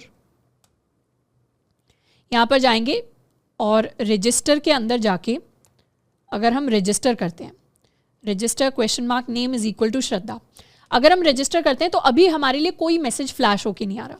इसको चाहें तो क्रॉस कर सकते हैं, कोई मैसेज हमारे पास फ्लैश होके नहीं आ रहा। पर मैसेज फ्लैश करने के लिए ये तो हमने रिक्वेस्ट के अंदर फ्लैश क्रिएट कर दिया, पर ये मैसेज अभी दिखाई नहीं दे रहा। इसको दिखाने के लिए ब्राउजर पे क्लाइंट साइड पे इसको रेंडर करने के लिए हम व्यूज़ को यूज़ कर सकते हैं। तो व्यूज़ के लिए what we can do is, एक तो हम अपनी app.js के अंदर जाके ये दो लाइनें हैं इनको कॉपी कर सकते हैं एंड यहाँ पे जाके इन लाइनों को कर सकते हैं हम पेस्ट, और हम अपने EJS को यूज़ करेंगे। बेसिकली क्लासरूम के अंदर हम एक व्यूज़ नाम का फोल्डर बना देंगे और व्यूज़ के अंदर लेट्स सपोज हम कोई पेज बना रहे page.ejs, ये हमारा कोई रैंडम पेज है। इस पेज के अंदर अभी कुछ नहीं है एंड सिंपली यहाँ पर हम एक मैसेज डिस्प्ले कर रहे हैं। ये जो मैसेज हम यहाँ पर डिस्प्ले करने वाले थे हेलो के अंदर जो हम hello request dot session dot name लिखने वाले थे, इसी मैसेज को अब हम यहाँ पर डिस्प्ले करेंगे. So this is going to be hello and यहाँ हम लिख सकते हैं सम नेम. इस नेम को हम यहाँ पर सेंड कर सकते हैं. तो रिस्पॉन्स डॉट सेंड की जगह इस बार हम भेज सकते हैं रिस्पॉन्स डॉट रेंडर, और रेंडर के अंदर हम यूज़ कर सकते हैं अपना पेज डॉट ईजेस, और इसके अंदर हम एक ऑब्जेक्ट सेंड कर सकते हैं जिसमें हमारा नेम क्या होगा, नेम होगा express dot session dot name. तो ये जो वेरिएबल होगा ये एक्सेस हो पाएगा इस पेज डॉट ईजेस के अंदर with the help of name. तो हम हेलो नेम को यहाँ पर सेंड कर रहे होंगे. इसको सेव कर लेते हैं and let's cross it and इसे हम कर लेते हैं सेव. पाथ को हमें यूज़ करना पड़ेगा, तो const path is equal to require path save. Server हमारा रीस्टार्ट हो गया एंड इस बार हम क्या करेंगे, दोबारा से एक बार रजिस्टर के पास कॉल करते हैं. रजिस्टर एंड नेम के अंदर हम पास करने वाले हैं अपना college. Session is no longer bundled with express and must be installed separately. Okay, यहाँ पर हमारे पास रिक्वेस्ट डॉट सेशन होना चाहिए. दोबारा से अपने रजिस्टर को कॉल लगाते हैं. नेम इज इक्वल टू श्रद्धा कर देते हैं. नेम इज इक्वल टू श्रद्धा. तो इस बार H1 के अंदर हमारे पास हेलो श्रद्धा आ रहा है. यहीं पर रजिस्टर के अंदर अगर हम भेजते हैं नेम इज इक्वल टू अपना कॉलेज, तो हमारे पास in fact let me copy this, तो हमारे पास आता है हेलो अपना कॉलेज. तो अब ये H1 के अंदर आ रहा है. इतना पार्ट तो ठीक है, कंप्लीटली क्लियर था, इसके अंदर कोई इशू नहीं था. अब हम क्या चाहते हैं, ये जो रिक्वेस्ट के अंदर हम मैसेज फ्लैश करवाना चाह रहे हैं. जैसे ही कोई नया यूज़र रजिस्टर करेगा तो इस मैसेज को फ्लैश करवाने के लिए हम इसी सेम मैसेज को यानी रिक्वेस्ट डॉट फ्लैश वाले मैसेज को पास करेंगे अपने टेम्पलेट के अंदर, ईजेस टेम्पलेट के अंदर. एंड इस मैसेज को पास करने के लिए हम सिंपली लिख सकते हैं अपना एक मैसेज वाला वेरिएबल, या इसको MSG बोल देते हैं, हमारा मैसेज. और मैसेज के अंदर क्या वैल्यू जाएगी, मैसेज के अंदर वैल्यू जाएगी रिक्वेस्ट डॉट फ्लैश की. अब रिक्वेस्ट डॉट फ्लैश के अंदर की के थ्रू हम मैसेज को एक्सेस करेंगे. तो की क्या होने वाली है, की होने वाली है हमारी सक्सेस. इनफैक्ट अभी मैसेज पास करने से पहले इसको कॉपी कर लेते हैं एंड इस पार्ट को एक बार डिलीट करते हैं. मैसेज पास करने से पहले हम क्या करेंगे, सिंपली यहाँ कंसोल डॉट लॉग करवाएंगे रिक्वेस्ट डॉट फ्लैश, हमारी जो सक्सेस वाली की है उसके मैसेज को सेव करवाया. यहाँ पे हम रजिस्टर को कॉल करेंगे, रजिस्टर श्रद्धा, और यहाँ क्या प्रिंट होकर आया, हमारे पास मैसेज प्रिंट होकर आया यूज़र रजिस्टर्ड सक्सेसफुली. तो ये जो रिक्वेस्ट डॉट फ्लैश के अंदर हम सक्सेस वाली की से मैसेज को एक्सेस कर रहे हैं, ये चीज़ कंप्लीटली पॉसिबल हो पा रही है दूसरे राउट के अंदर. तो इसी वैल्यू को हम यहाँ पे पास करने वाले हैं as a separate variable which is going to be, इसको मैसेज कह देते हैं, पेस्ट कर लेते हैं. रिक्वेस्ट डॉट फ्लैश के अंदर जो सक्सेस वाला मैसेज है वो यहाँ पे मैसेज बन जाएगा. इसको सेव करते हैं और उसी मैसेज को हम इस पेज डॉट ईजेस के अंदर एक्सेस कर सकते हैं. तो यहाँ पर हम डायरेक्टली एक्सेस कर सकते हैं अपने मैसेज को. इसको सेव कर लेते हैं, सेव किया एंड यहाँ पर दोबारा गए, let's go to register, register name Shraddha. वैसे ही हमारे पास एक मैसेज फ्लैश होके आ गया, यूज़र रजिस्टर्ड सक्सेसफुली. अब सबसे इंटरेस्टिंग पार्ट आने वाला है. जैसे ही इस पेज को हम रिफ्रेश करेंगे वैसे ही ये मैसेज अब डिस्प्ले नहीं होगा. इवन दो ये मैसेज यहाँ पे लिखा हुआ है ईजेस टेम्पलेट के अंदर, तब भी ये डिस्प्ले नहीं हो रहा, क्योंकि ये मैसेज टेम्पररीली एक बार के लिए आता है, मेमोरी के अंदर सेव होता है और फिर उसके बाद गायब हो जाता है. ये मतलब होता है फ्लैश मैसेजेस का. मतलब वो मैसेज एक बार फ्लैश करेगा फिर गायब हो जाएगा. अगर हम दोबारा किसी नए यूज़र के साथ रजिस्टर करेंगे, फॉर एग्जाम्पल रजिस्टर के अंदर if I type name is equal to अपना कॉलेज, तो यूज़र रजिस्टर्ड सक्सेसफुली एंड दोबारा रिफ्रेश करेंगे तो इस बार गायब हो जाएगा. फिर हम कितनी बार भी रिफ्रेश कर लें हमारा आउटपुट हमारे पास सेम रहेगा, मैसेज दोबारा फ्लैश नहीं करेगा. तो मैसेज एक ही बार फ्लैश करता है, एक ही बार हम वो इंपॉर्टेंट पीस ऑफ इन्फॉर्मेशन जो है दिखाना चाहते हैं. इसको हम प्रैक्टिकली कैसे इंप्लीमेंट करेंगे, जैसे हमारी वेबसाइट के ऊपर हम कोई नया रिव्यू क्रिएट करते हैं, तो जैसे ही रिव्यू क्रिएट किया हमारे पास मैसेज आए न्यू रिव्यू क्रिएटेड. उसके बाद कितनी बार भी पेज को रिफ्रेश कर लो दोबारा वो मैसेज क्रिएट नहीं होगा जब तक हम एक और नया रिव्यू नहीं क्रिएट कर देते. तो इस तरीके से हमारे फ्लैश काम करते हैं, फ्लैश मैसेजेस काम करते हैं. एंड इसको यूज़ करने का एक और बेटर तरीका है. अब फ्लैश मैसेजेस को बेटर तरीके से यूज़ करने के लिए हम रिस्पॉन्स के अंदर लोकल को यूज़ करते हैं. अगर हम एक्सप्रेस की अपनी डॉक्यूमेंटेशन पर जाएं, let's go to express documentation and इसके अंदर if we go to response, तो रिस्पॉन्स के अंदर लोकल्स नाम की एक चीज़ होती है. तो रिस्पॉन्स डॉट लोकल्स हमारी एक प्रॉपर्टी होती है. Use this property to set variables accessible in templates rendered with response dot render. यानी रिस्पॉन्स डॉट रेंडर से जो हम टेम्पलेट्स को रेंडर कराते हैं उनके अंदर अगर हमें कुछ वेरिएबल्स को यूज़ करना है तो उन वेरिएबल्स को हम रिस्पॉन्स डॉट लोकल्स के अंदर सेव कर सकते हैं. जैसे यहाँ पर एग्जाम्पल के अंदर रिस्पॉन्स डॉट लोकल्स में हमने यूज़र की वैल्यू सेव की, तो इस यूज़र की वैल्यू को डायरेक्टली हम जाके अपने टेम्पलेट के अंदर यूज़ कर सकते हैं. तो ये जो हमारा फ्लैश मैसेज है इसे यहाँ पर इस ऑब्जेक्ट के अंदर पास करने की बजाय हम क्या कर सकते हैं, रिस्पॉन्स डॉट लोकल्स के अंदर सेव कर सकते हैं विद द नेम मैसेजेस, या इसे हम मैसेजेस कह सकते हैं. तो मैसेजेस के अंदर हम रिक्वेस्ट डॉट फ्लैश में ये जो सक्सेस वाला मैसेज है इसे सेव करवा लेंगे एंड इसे यहाँ से हम हटा देंगे. तो अब रिस्पॉन्स डॉट लोकल्स के अंदर मैसेजेस नाम से हमारा मैसेज सेव हो जाएगा. तो पेज डॉट ईजीएस के अंदर जाके मैसेज की जगह मैसेजेस कर देते हैं, सेव कर देते हैं. एंड इस बार अगर हम जाएंगे यहाँ पर रजिस्टर नेम श्रद्धा, तो हमारा मैसेज हमारे पास फ्लैश होके आ गया. रिफ्रेश करेंगे तो गायब हो जाएगा.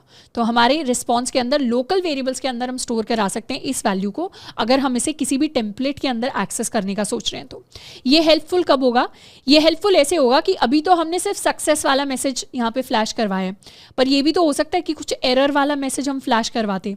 अगर कुछ एरर आ जाए तो सम एरर अकर्ड, या सम एरर अकर्ड की जगह यहाँ लिख देते हैं user not registered. For example अगर यहाँ पर नेम को बाय डिफ़ॉल्ट, या यहाँ पे हम चेक कर सकते हैं कि अगर हमारी नेम की value is equal to anonymous, अगर नेम की value is equal to anonymous, तो उस केस में क्या होगा, उस केस में हम रिक्वेस्ट में फ्लैश करवाएंगे अपने लिए एरर. और एल्स वाले केस में हम फ्लैश करवाएंगे अपने लिए सक्सेस. तो ये हमने कंडीशन रख दी. तो अगर यूज़र एनोनिमस होगा मतलब उसने रजिस्टर नहीं किया तो फिर एरर फ्लैश होगा, नहीं तो उस केस में सक्सेस फ्लैश होगा.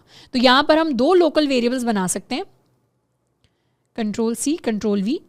एक का नाम होगा सक्सेस एंड एक का नाम होगा एरर. तो यहाँ पे हम सक्सेस को एक्सेस करेंगे, यहाँ पे हम अपने एरर मैसेज को एक्सेस करेंगे. या इसे सक्सेस मैसेज कह देते हैं, इसे एरर मैसेज कह देते हैं. अब हमें इन दोनों वेरिएबल्स को यहाँ पे एक्सप्लिसिटली पास करने की ज़रूरत नहीं है. सीधा पेज डॉट ईजीएस के अंदर जाएंगे. अगर सक्सेस वाला मैसेज है तो यहाँ पे प्रिंट करवा देंगे सक्सेस मैसेज. अगर एरर वाला मैसेज है तो यहाँ पे प्रिंट करवा देंगे अपना एरर मैसेज. इसे कर लेते हैं सेव. यहाँ एक बार जाते हैं. If we go to register name is equal to अपना कॉलेज, एंटर किया, सक्सेस वाला मैसेज आ गया. रिफ्रेश करेंगे, कितनी बार भी रिफ्रेश कर लो मैसेज गायब रहेगा. बट अगर हम सिंपली जाएं स्लैश रजिस्टर पे, पर हमने अपना नेम ही एंटर नहीं किया, रजिस्टर ही नहीं किया, एंटर किया, तो इस बार हमारे पास एरर में मैसेज आएगा यूज़र नॉट रजिस्टर्ड. क्यों? क्योंकि यूज़र की वैल्यू अभी भी एनोनिमस है. रिफ्रेश करेंगे तो अब हमारे पास हमारा एरर मैसेज फ्लैश नहीं कर रहा. तो जैसे हमने अपना सक्सेस वाला मैसेज अलग रखा, एरर वाला मैसेज अलग रखा, इसी तरीके से हम अलग अलग कीज़ क्रिएट कर सकते हैं. हम इन्फॉर्मेशन के लिए मैसेज क्रिएट कर सकते हैं, किसी और चीज़ के लिए भी मैसेज क्रिएट कर सकते हैं. पर बेसिकली ये ऐसे मैसेजेस हैं जो एक बार फ्लैश करते हैं और उसके बाद रिफ्रेश होने पर दोबारा फ्लैश नहीं करते. और इसी सेम चीज़ को, इन्हीं मैसेजेस को एक्सेस करने का एक और बेटर तरीका होगा हमारा मिडलवेयर. तो मिडलवेयर को यूज़ करने के लिए हम क्या कर सकते हैं, हम ऐप डॉट यूज़ के अंदर we can use a middleware जिसमें आता है रिक्वेस्ट रिस्पॉन्स नेक्स्ट. और यहाँ पर हम अपने वेरिएबल्स के अंदर इनको स्टोर करवा रहे हैं और उसके बाद कॉल कर देंगे अपने नेक्स्ट को. इसको सेव करेंगे तो हमारे सर्वर का ये वाला जो पार्ट है, जो हमारे कॉल बैक्स हैं, वो ज़्यादा बल्कि नहीं बनेंगे. अगर कुछ ऐसा काम है जो रिपीट करना है बार बार हर रिक्वेस्ट के लिए, तो उन चीज़ों को हम अपने मिडलवेयर्स के अंदर शिफ्ट कर सकते हैं. तो अभी भी हमारा सेम कोड काम करेगा. सेम कोड कैसे काम करेगा, यहाँ पर हम जा सकते हैं टू रजिस्टर एंड लिखा हुआ आएगा यूज़र नॉट रजिस्टर्ड, एंड वहीं पर if we go to register with name Shraddha, तो यहाँ आएगा यूज़र रजिस्टर्ड सक्सेसफुली. तो ये बेसिकली हमारे जो फ्लैश मैसेजेस हैं, हमारे जो एक्सप्रेस सेशंस है, ये हमें बाद में हेल्प करने वाले हैं ऑथेंटिकेशन के अंदर. ऑथेंटिकेशन का मतलब होता है ये ट्रैक करना कि यूज़र लॉग्ड इन है या नहीं है, लॉग्ड इन रजिस्टर किया हुआ है वेबसाइट पे या नहीं किया हुआ. तो ये सारी चीज़ें हम बाद में स्टडी करने वाले हैं. बट अभी के लिए this was our sessions and flash. अब नेक्स्ट हम यूज़ करने वाले हैं अपनी सेशंस की नॉलेज को अपने प्रोजेक्ट के अंदर.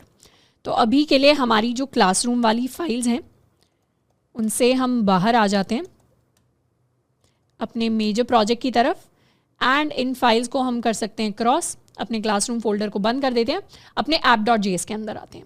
यहाँ पे सेशंस को यूज़ करने के लिए सबसे पहले तो हमें इसे इंस्टॉल करना पड़ेगा।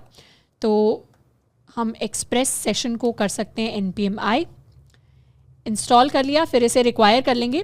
app.js के अंदर सेशन को रिक्वायर करने के लिए हम लिखेंगे const session is equal to require express session.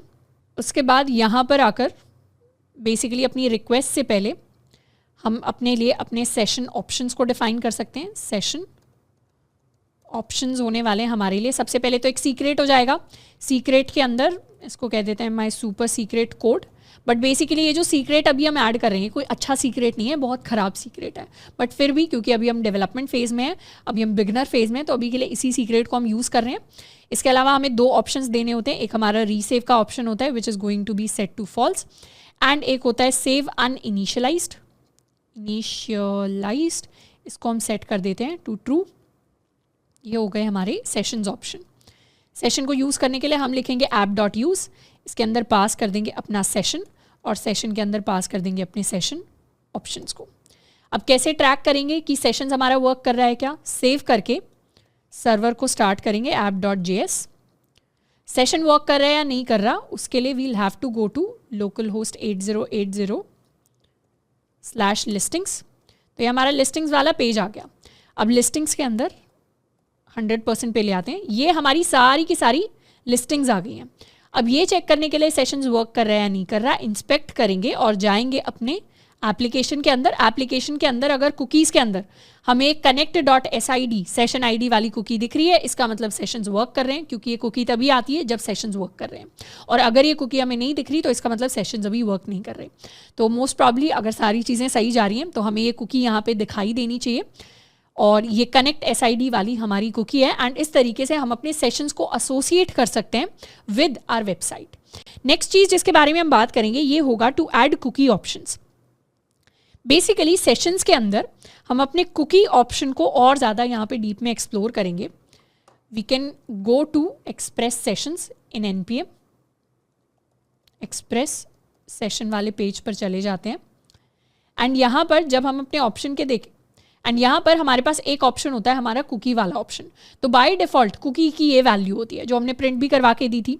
इसमें HTTP ओनली की वैल्यू ट्रू सेट होती है, और मैक्स एज हमारा नल होता है, पाथ हमारा स्लैश होता है। तो ये हमारे डिफ़ॉल्ट ऑप्शंस हैं। हम अपनी कुकी की वैल्यूज़ को चेंज भी कर सकते हैं, कुछ कुछ वैल्यूज़ को। तो इसके अंदर सबसे पहली वैल्यू जिसको हम चेंज करने वाले हैं that is going to be expires and maximum age. Basically cookie का क्या काम है? ये जो हमारी कुकी है इसका काम है हमारे सेशंस को ट्रैक करना। हम चाहते हैं कि एक बार हमारा एक सेशन स्टार्ट हो गया और उसके अंदर कोई कुकी चली गई, तो बाय डिफ़ॉल्ट ये जो कुकी होती है इसकी कोई एक्सपायरी डेट नहीं होती। तो यहाँ लिखा भी हुआ है cookie.expires के अंदर by default no expiration is set, and most clients will consider this a non-persistent cookie and will delete it on a condition like exiting a and will delete it on a condition like exiting a web browser application। यानी जैसे ही browser बंद होगा, जिन cookies की expiry date नहीं होती, जैसे ही browser बंद हो जाता है जनरली जो मैक्सिमम ब्राउज़र्स होते हैं वो उस कुकी को डिलीट कर देते हैं। अब इसका प्रैक्टिकल एग्जाम्पल क्या होगा? फॉर एग्जाम्पल अगर हम फेसबुक के ऊपर लॉगिन करते हैं अपनी वेबसाइट पे बैठ के, या हम लिंक्डइन के ऊपर लॉगिन करते हैं, तो लिंक्डइन क्या करेगा, एक बार हमने लॉगिन कर दिया और अगर हमने टैब को बंद कर दिया तो नेक्स्ट टाइम अगर हम लॉगिन करना चाहें तब भी हमें टैब जो है ओपन करके दिखा देगा। हमें 5 मिनट बाद भी अगर लॉगिन करना है तो अगर हम दोबारा से टैब के अंदर सेम वेबसाइट खोलें तो हमें बार बार लॉगिन नहीं करना पड़ेगा। ये क्या है? ये कन्वीनियंस है कि अगर यूज़र 5 मिनट बाद भी लॉगिन करना चाहे तो उसे दोबारा उस लॉगिन फॉर्म को, लॉगिन इन्फॉर्मेशन को ना भरना पड़े। वहीं पे अगर हम गिटहब की बात करेंगे तो गिटहब के ऊपर अगर हम एक बार लॉगिन कर देते हैं, हमने अगर टैब बंद कर दिया तो दोबारा से हम लॉगिन कर सकते हैं। पर अगर हम 1 हफ्ते तक लॉगिन नहीं करते तो वो क्या करेगा, दोबारा री लॉगिन करवाएगा हमसे। जबकि हो सकता है फेसबुक का कुछ ज़्यादा टाइम पीरियड होता है, I think it is about 14 days और 21 डेज़, कि वो उतने दिन तक हमारी जो इन्फॉर्मेशन है उसको सेव करके रखेगा। अब ये जो इन्फॉर्मेशन है हमारी लॉगिन इन्फॉर्मेशन, ये कैसे पता चलता है गिटहब को कि हमने लॉगिन किया था तो कौन सी ईमेल आईडी से किया था, कौन से पासवर्ड से किया था और हमारा क्या अकाउंट है? वो सारी जो इन्फॉर्मेशन है वो कुकीज़ की फॉर्म में हमारे ब्राउज़र के अंदर सेव्ड रहती है। तो ये जो कुकीज़ हैं, जैसे गिटहब वाली जो कुकी है वो इन्फॉर्मेशन 1 हफ्ते बाद डिलीट हो जाएगी, तो मतलब गिटहब वाली जो जो कुकी है जिसके अंदर सेशन की इन्फॉर्मेशन स्टोर्ड है उसके पास एक एक्सपायरी डेट है जो 1 हफ्ते बाद की डेट है। वहीं पे लेट्स सपोज कोई वेबसाइट है जैसे फेसबुक हो गया, अब आई एम नॉट श्योर उसके ऊपर 21 डेज होता है क्या, पर एज्यूम करते हैं 21 डेज के लिए फेसबुक इन्फॉर्मेशन सेव करवाता है। तो उस फेसबुक की जो लॉग इन इन्फॉर्मेशन है सेशन वाली जो कुकी है उसकी एक्सपायरी डेट होगी 21 डेज बाद की, जब लॉग इन हुआ है उस दिन से 21 डेज बाद की। तो इस तरीके से बाय डिफॉल्ट कुकीज़ की कोई एक्सपायरी डेट नहीं होती। तो जिन कुकीज़ की एक्सपायरी डेट नहीं होती, जनरली वेब ब्राउजर जैसे हम ब्राउजर से टैब को बंद कर देंगे, ब्राउजर बंद कर देंगे, डिलीट कर देगा कुकीज़। बट अगर कोई एक्सपायरी डेट सेट की है तो फिर वो कुकीज़ का चांस है कि उस डेट तक वो परसिस्ट करती है हमारे ब्राउजर के अंदर। तो हम क्या कर सकते हैं, अपने लिए एक एक्सपायरी डेट को हम सेट कर सकते हैं। तो हम सेशन ऑप्शंस के अंदर जाएंगे और यहाँ हम कुकी वाले ऑप्शंस को एक्सप्लोर करेंगे। तो कुकी के अंदर ही हमारे पास 2 ऑप्शंस होते हैं, एक एक्सपायर्स और एक मैक्सिमम एज। सबसे पहले एक्सपायर्स के पास जाएंगे। हम क्या चाहते हैं कि ये कब एक्सपायर हो जाए कुकी, हम चाहते हैं आज की जो डेट है date.now, date.now हमें पता है ये मेथड क्या रिटर्न करता है, मिली सेकेंड्स के अंदर आज की अभी वाला एग्जैक्ट टाइम एंड डेट हमें रिटर्न करता है। ये तो हो गई आज की डेट। हम चाहते हैं कितने मिली सेकेंड्स बाद वो कुकी एक्सपायर हो जाए, तो हमें उसके लिए यहाँ पे एग्जैक्ट मिली सेकेंड्स की अमाउंट पास करनी पड़ेगी। फॉर एग्जाम्पल हम चाहते हैं आज से 1 हफ्ते बाद कुकी एक्सपायर हो जाए, तो कितने दिन होंगे, 7 डेज होंगे। 7 डेज के अंदर कितने आवर्स होंगे, 7 डेज के अंदर 7 मल्टीप्लाइड बाय 24 आवर्स होंगे। और ये जो 24 आवर्स हैं इनके अंदर कितने मिनट्स होंगे, इनके अंदर 60 मिनट्स होंगे। हर मिनट के अंदर कितने सेकंड होंगे, 60 सेकंड्स होंगे। और हर सेकंड के अंदर कितने मिली सेकंड होंगे, 1000 मिली सेकंड्स होंगे। ये नंबर ऑफ मिली सेकंड्स है, कितने टाइम का, 1 हफ्ते के टाइम के अंदर इतने मिली सेकंड्स होते हैं। इनको जब आज वाले मिली सेकंड्स के साथ हम ऐड कर देंगे तो ये 1 हफ्ते बाद की डेट एंड टाइम बन जाएगा। एंड फिर ले लेते हैं यहाँ पे एक मैक्स एज। तो max age is going to be this value. इसको कर लेते हैं सेव। एंड इस बार हमारी सेशन के साथ एक एक्सपायरी डेट भी, तो इस बार हमारी सेशन आईडी के साथ कुकी के साथ एक एक्सपायरी डेट भी जाएगी। फॉर एग्जाम्पल अभी हम वंडरलस्ट के अंदर जाएंगे and if we try to see the expiry date, पहले से ही बिना रिफ्रेश किए हुए ये हमारी एक्सपायरी डेट थी, तो अभी क्या आ रहा है, यहाँ पे सिर्फ सेशन लिखा हुआ आ रहा है, यानी कोई एक्सपायरी और मैक्सिमम एज अभी नहीं है। पर जैसे ही इसको रिफ्रेश करेंगे वैसे ही यहाँ maximum age and expiry date हमारे पास आ गई। आज की डेट फॉर एग्जांपल है 13 अक्टूबर, तो ये क्या दे रहा है मुझे, 1 हफ्ते बाद की डेट दे रहा है 13 + 7 which is going to be equal to 20 October. तो ये जो मेरी कुकी है ये 7 दिन बाद तक मेरे इस ब्राउजर के अंदर परसिस्ट करेगी। यानी एक बार मैंने अपनी इस वेबसाइट के ऊपर लॉग इन कर दिया तो इसकी जो लॉग इन वाली कुकी है अभी तो हमने बनाई नहीं, पर अगर हम बनाते हैं तो वो 1 हफ्ते तक यहाँ पर ब्राउजर के अंदर सेव्ड रहेगी और मुझे दोबारा लॉग इन करने की जरूरत नहीं पड़ेगी फॉर एटलीस्ट 1 वीक। तो ये हमारी एक्सपायर्स एंड मैक्सिमम एज का रोल होता है। इसके अलावा ये जो HTTP ओनली वाला ऑप्शन होता है इसको बाय डिफॉल्ट हम सेट करते हैं टू ट्रू, कुछ इस तरीके से। तो यहां हम लिख सकते हैं HTTP ओनली, इसको बाय डिफॉल्ट सेट कर देते हैं टू ट्रू। अब वैसे तो इसकी सिग्निफिकेंस अभी ज़्यादा नहीं है, पर जनरली ये सिक्योरिटी पर्पसेस के लिए हम करते हैं। इतना ज़्यादा डिटेल में अभी इसके हम नहीं जाएंगे, थोड़ा सा कॉम्प्लेक्स हो जाएगा। पर बेसिकली सिक्योरिटी के अंदर जो क्रॉस स्क्रिप्टिंग अटैक्स होते हैं, you can search for cross scripting attacks. इतना डिटेल में अभी हम नहीं जा रहे उतना, पर उनसे प्रिवेंट करने के लिए हम HTTP ओनली को यहाँ पे सेट कर रहे हैं टू ट्रू। इसको कर लेते हैं सेफ। एंड अभी हमारे पास जितनी भी कुकीज़ आएंगी उन सारी कुकीज़ के पास हमारे पास एक्सपायर्स एंड एक मैक्सिमम एज का ऑप्शन होगा। अब अभी के लिए हमने सेशंस को यूज़ कर लिया। नेक्स्ट हम यूज़ करने वाले हैं अपने फ्लैश को। फ्लैश को यूज़ करने के लिए हम क्या करेंगे, एक बेसिक सा एग्जांपल लेंगे कि जैसे ही हम एक नई लिस्टिंग क्रिएट करें, हम ऐड न्यू लिस्टिंग के अंदर जाके जैसे ही यहाँ से एक नई लिस्टिंग क्रिएट करेंगे वैसे ही हमारे पास एक नया मैसेज ऊपर फ्लैश होना चाहिए कि न्यू लिस्टिंग क्रिएटेड। तो उस चीज़ के लिए सबसे पहले तो फ्लैश को हम इंस्टॉल कर लेंगे, npm i connect flash and app.js के अंदर जाके इसे रिक्वायर कर लेंगे हमारा कनेक्ट फ्लैश, जहां पर हमने सेशंस को यूज़ किया था। बेसिकली इसी सेशंस वाली लाइन के बाद हमें app.use करना है अपने फ्लैश को। एक चीज़ हमें नोट करनी है कि हमारे कोड के अंदर जहाँ पे हम ये राउट्स को रिक्वायर कर रहे हैं, app.use के अंदर राउट्स को पास कर रहे हैं, उनसे पहले हमें फ्लैश को यूज़ करना पड़ेगा, क्योंकि बेसिकली इस फ्लैश को हम राउट्स की हेल्प से यूज़ करने वाले हैं। तो पहले फ्लैश आएगा, उसके बाद हमारे राउट्स आएंगे हमारे कोड के अंदर। तो इसको सेव कर लेते हैं एंड इसे कर लेते हैं क्लियर। हम क्या करेंगे, राउट्स के अंदर अपने listing.js वाले राउट में जाएंगे और हम चाहते हैं जैसे ही एक नया राउट क्रिएट हो, यानी router.post के अंदर जाएंगे और जैसे ये नया राउट क्रिएट हो गया वैसे ही रिक्वेस्ट के अंदर हम एक नया फ्लैश क्रिएट करेंगे जिसमें सक्सेस हमारी की होगी और मैसेज होगा let's call it new listing created. इसको कर लेते हैं सेव। एंड ये जो न्यू लिस्टिंग क्रिएटेड है, तो ये मैसेज हम फ्लैश करवाना चाहते हैं जैसे ही रीडायरेक्ट करें हम लिस्टिंग्स वाले पेज पे उसी के साथ। तो इस मैसेज को हम कहाँ पे एक्सेस कर सकते हैं? हम अपने रिस्पॉन्स के अपने लोकल वेरिएबल्स के अंदर एक्सेस कर सकते हैं। एक्सेस करने के लिए app.js के अंदर जाएंगे और यहाँ हम एक इनफैक्ट ये वाला रूट वाला जो पाथ है इसे ऊपर लिख लेते हैं और यहाँ पर राउट से जस्ट पहले हम एक मिडलवेयर क्रिएट करेंगे app.use।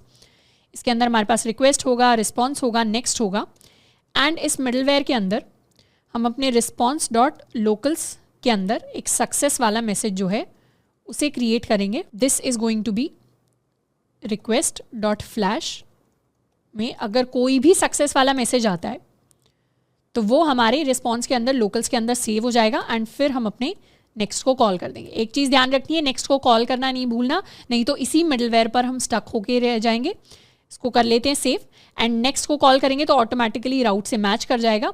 अब इसको यूज़ कहाँ करें इस सक्सेस वाले वेरिएबल को? इसे यूज़ करने के लिए व्यूज़ के अंदर जाके, लिस्टिंग्स के अंदर जाके, index.ejs के अंदर, क्योंकि रीडायरेक्ट कहाँ पे हो रहा है? listing.js में रीडायरेक्ट हो रहा है /listings पे, मतलब इंडेक्स पे।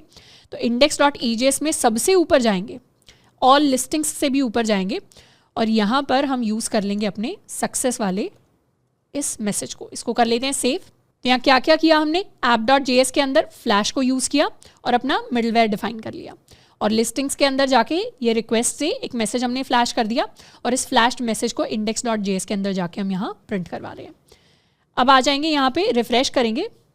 ओके, सर्वर को हमें स्टार्ट करना है एंड इफ वी रिफ्रेश हम एक नई लिस्टिंग अपने लिए क्रिएट कर सकते हैं। इसको बोल देते हैं सैम्पल लिस्टिंग, सम डिस्क्रिप्शन, प्राइस रख सकते हैं 2000, इंडिया, जयपुर, ऐड।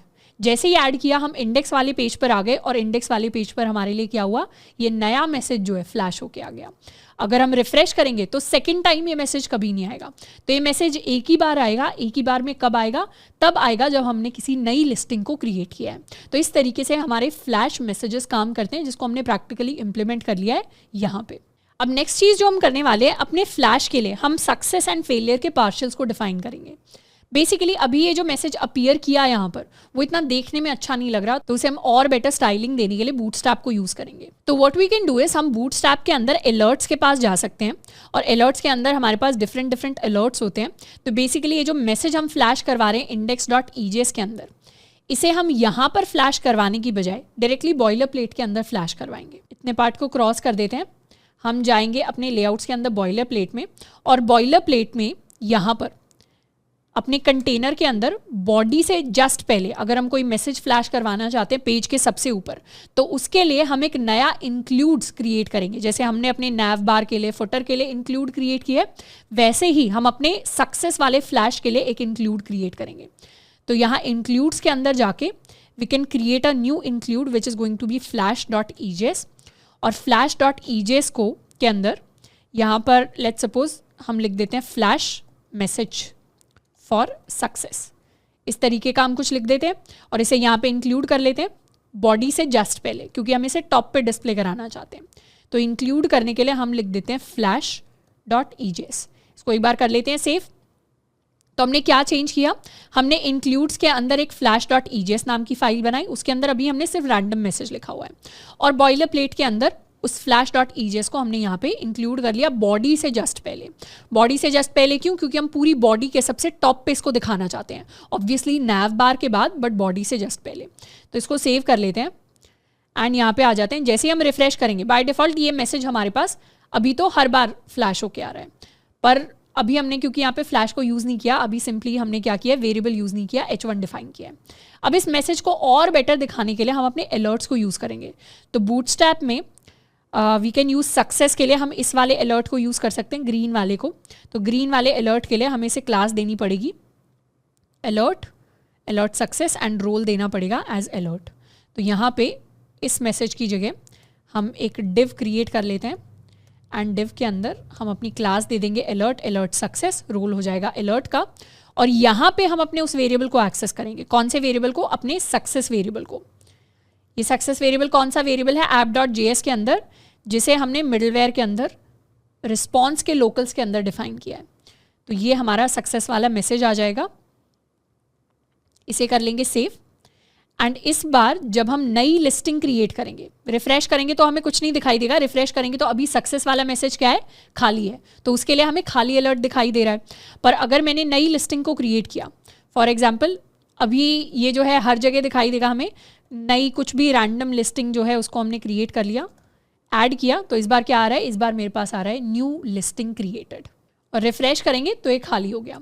अब क्योंकि हम एक एम्प्टी अलर्ट नहीं दिखाना चाहते, तो उसके लिए हम यहाँ कुछ कुछ कंडीशंस ऐड कर सकते हैं। कंडीशन हमारी ये हो सकती है कि अगर हमारा सक्सेस जो है वो एग्जिस्ट करता हो तभी क्या करें? तभी हम इस डिव को क्रिएट करेंगे, वरना एक एम्प्टी अलर्ट हम क्रिएट नहीं करेंगे। तो इसे ले आते हैं यहाँ पर एंड इफ कंडीशंस को EJS टेम्पलेट के अंदर ऐड कर देते हैं। ये हमारी कंडीशन होगी। एंड इसके साथ साथ what we can do is, ये जो हमारा सक्सेस है app.js के अंदर, इस सक्सेस को हम प्रिंट भी करवा सकते हैं। कहाँ पे प्रिंट करवाएंगे अपने इस सक्सेस को? app.js के अंदर यहाँ पे console.log करके हम अपने सक्सेस वाले इस यानी response.locals.success को प्रिंट करवा सकते हैं। सेव किया एंड रिफ्रेश करेंगे। इस बार ये खाली है, मतलब रिफ्रेश अगर करेंगे तो अभी भी हमारे पास खाली मैसेज आ रहा है। खाली मैसेज कैसे आ रहा है? flash.ejs के अंदर इवन दो हमने कंडीशन ऐड कर दी है कि अगर सक्सेस एग्जिस्ट करता हो तभी ये अलर्ट हमें क्रिएट करना है, तब भी हमारे पास अलर्ट क्रिएट हो रहा है और खाली अलर्ट क्रिएट हो रहा है। इसका रीजन ये है कि सक्सेस क्या है? सक्सेस जो हमने response.locals के अंदर वेरिएबल क्रिएट किया है वो एक्चुअली एक एरे है, और वो एरे एग्जिस्ट करता है, पर वो एरे खाली है। सक्सेस तो एग्जिस्ट करता है बट उसके अंदर कोई वैल्यू एग्जिस्ट नहीं करती। तो उसके लिए हमें यहाँ पे एक और कंडीशन ऐड करनी पड़ेगी, which is going to be success dot length भी एग्जिस्ट करनी चाहिए और वो लेंथ ग्रेटर देन 0 होनी चाहिए। तो यहाँ पे हम सक्सेस डॉट लेंथ के लिए भी चेक करेंगे। इसको कर लेंगे सेव एंड इस बार अगर रिफ्रेश करेंगे तो इस बार एम्प्टी अलर्ट नहीं आएगा। क्यों? क्योंकि सक्सेस तो एग्जिस्ट करता है पर सक्सेस की लेंथ 0 है, तो उसके लिए फॉल्स हो जाएगा और वो अलर्ट हमारे पास डिस्प्ले होकर नहीं आएगा। यहाँ से हम चाहें तो इसे रिमूव कर सकते हैं। सेव कर लिया एंड इस बार रिफ्रेश करेंगे, डिफरेंट पेजेस पे जाएंगे तो इस बार हमारे पास खाली अलर्ट प्रिंट होकर नहीं आएगा। अलर्ट इस बार तभी प्रिंट होकर आएगा जब हम कोई नई लिस्टिंग जो है क्रिएट करेंगे। तो न्यू लिस्टिंग को हम क्रिएट कर सकते हैं, ऐड किया तो ये न्यू लिस्टिंग क्रिएटेड वाला मैसेज हमारे पास आ गया। रिफ्रेश करेंगे तो हमारा मैसेज यहाँ से हट जाएगा। अब इस मैसेज को और बेटर बनाने के लिए हम अलर्ट्स के अंदर जा सकते हैं एंड जनरली अलर्ट्स के अंदर उन्हें डिसमिस करने का हमारे पास ऑप्शन होता है। तो डिसमिसिंग अलर्ट्स के अंदर जाएंगे और अलर्ट्स को डिसमिस करने के लिए बेसिकली हमें उनके अंदर ये जो क्लासेस हैं इनको ऐड करना पड़ता है।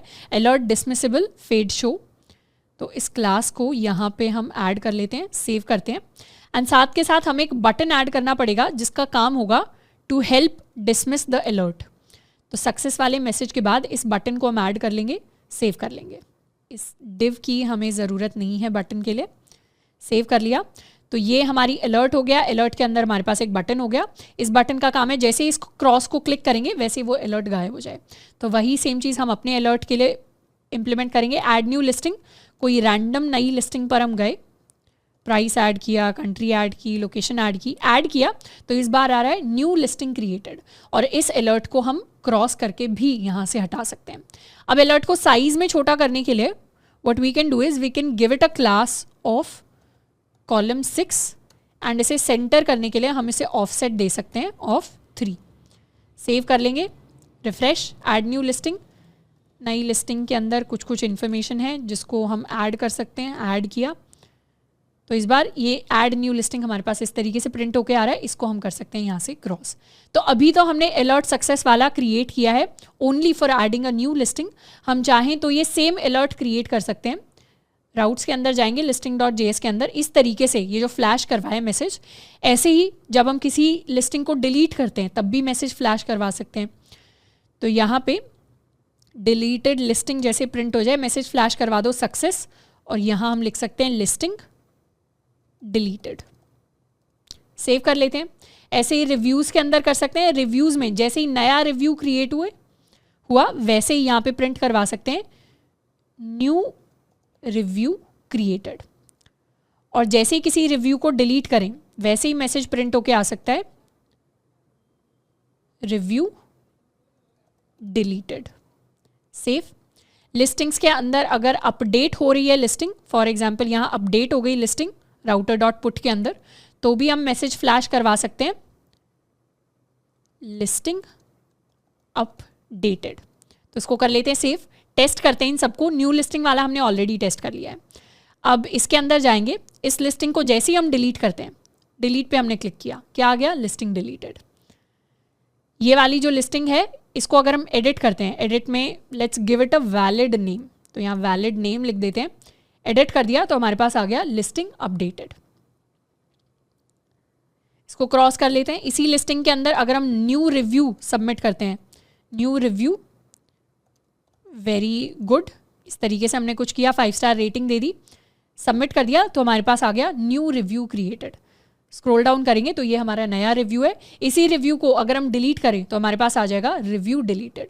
तो इस तरीके से कुछ एक्शन हो रहा है, उसके बेसिस पर अगर हम सिंगल टाइम किसी मैसेज को फ्लैश करवाना चाह रहे हैं तो उसको हम फ्लैश करवा सकते हैं with the help of connect flash, जिसको हमने इंप्लीमेंट किया है सक्सेस के लिए। तो अपने सक्सेस पार्शियल को तो हमने इंप्लीमेंट कर लिया। अब नेक्स्ट हम बात करने वाले हैं अपने फेलियर पार्शियल्स के बारे में। अब एरर वाले पार्शियल्स के लिए हमारे पास क्या केस हो सकते हैं। फॉर एग्जाम्पल ऑल लिस्टिंग्स के अंदर हमारे पास लेट्स सपोज ये वाली एक लिस्टिंग है, इस लिस्टिंग का लिंक हम कॉपी कर लेते हैं और इस लिस्टिंग को हम डिलीट कर देते हैं। हमने लिस्टिंग को डिलीट कर दिया। अब दोबारा से अगर इसी सेम लिस्टिंग पर हम जाने की कोशिश करेंगे, एंटर किया, तो हमारे पास क्या आ रहा है, हमारे पास इस तरीके से कुछ एरर आ रहा है। हम चाहते हैं इस एरर की बजाय अगर कोई लिस्टिंग डिलीट हो गई है, एग्जिस्ट ही नहीं हो रही, मिल ही नहीं पा रही, तो उस केस में हम चाहते हैं कि हम ऑल लिस्टिंग्स पर ही चले जाएं और ऊपर हमारे पास एक एरर मैसेज फ्लैश होके आ जाए कि योर लिस्टिंग वाज डिलीटेड या the listing you are trying to access does not exist, इस तरीके का कुछ मैसेज आ जाए। तो ये चीज़ इंप्लीमेंट करने के लिए we can go to listing.js और listing.js के अंदर यहाँ पर जब हम शोर आउट में लिस्टिंग को एक्सेस करने की कोशिश कर रहे हैं, तो यहाँ पर अगर हमारे पास लिस्टिंग एग्जिस्ट नहीं करती तो इफ़ नॉट ऑफ लिस्टिंग, मतलब ये जो लिस्टिंग है ये हमारे पास अगर एग्जिस्ट नहीं करती तो उस केस में हम क्या करेंगे, उस केस में हम एक नया फ्लैश क्रिएट करेंगे, फ्लैश मैसेज, और ये हमारा एरर वाला मैसेज होगा। और क्या एरर हम भेजना चाहते हैं, हम एरर मैसेज भेजना चाहते हैं listing you requested for does not exist, इस तरीके का हम कुछ मैसेज भेजना चाहते हैं। और अगर लिस्टिंग एग्जिस्ट नहीं करती तो उस केस में show.ejs पे तो जाने की ज़रूरत है ही नहीं, हम सीधा रिस्पॉन्स डॉट रीडायरेक्ट करना चाहते हैं टू /listings। हम इंडेक्स पे ही रीडायरेक्ट करना चाहते हैं यहाँ से। तो अगर लिस्टिंग एग्जिस्ट नहीं करती तो एरर वाला मैसेज हम फ्लैश करवाना चाहते हैं और रीडायरेक्ट करना चाहते हैं अपने लिस्टिंग्स वाले पेज पे। इसको सेव कर लेते हैं। अब ये एरर मैसेज जो है इसको एक्सेस करने के लिए हमने कोड तो लिखा ही नहीं, तो यहाँ पे सबसे पहले तो इस एरर मैसेज को हमें लोकल्स के अंदर सेव करवाना पड़ेगा। response.locals.error is equal to request.flash error, इसको सेव कर लेते हैं। और हमारे जो व्यूज़ हैं, व्यूज़ के अंदर जो इंक्लूड्स हैं, फ्लैश वाले इंक्लूड्स में जैसे हमने सक्सेस के लिए बनाया है वैसे ही हमें एरर के लिए भी बनाना पड़ेगा। तो एरर के लिए इसको क्रिएट कर लेते हैं। यहाँ पे चेक करेंगे अगर हमारा एरर एग्जिस्ट करता है और एरर की लेंथ ग्रेटर देन 0 होनी चाहिए। और सक्सेस की जगह इसको कह देते हैं डेंजर, क्योंकि हम रेड कलर में अपने अलर्ट को शो करवाना चाहते हैं। इसको कर लेते हैं सेव। तो ये हमारा सक्सेस के लिए हो गया एंड ये हमारा एरर वाला पार्शियल हो गया जो यहाँ से स्टार्ट हो रहा है। इसे क्रॉस कर लेते हैं। लिस्टिंग के अंदर हम यहाँ पे अपना एरर थ्रो कर रहे हैं।